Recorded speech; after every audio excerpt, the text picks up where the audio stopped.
Welcome! In front of me I have Poco Watch, and I'm gonna show you how to factory reset this watch by using the system settings on it.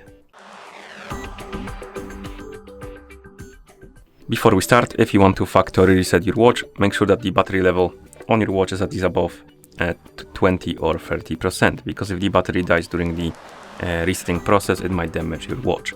Now let's continue with the reset, and first thing you will need to do is to wake up the screen on your watch, and you can do it by pressing the side button. And after you wake up the screen, press the side button again to open the menu. Now scroll through the menu, find the settings icon, and once you find the settings icon, tap on it to enter the settings. In settings, scroll down and find the option called the system, and once you find the system option, tap on it to enter.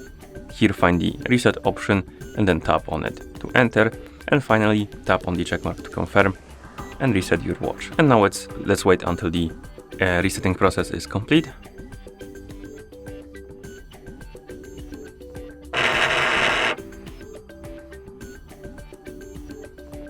And once it's done, you will see the list of languages on the screen. And that's how you factory reset this watch by using the system settings on it. Thank you for watching. If you found this video helpful, please consider subscribing to our channel and leaving a like on the video.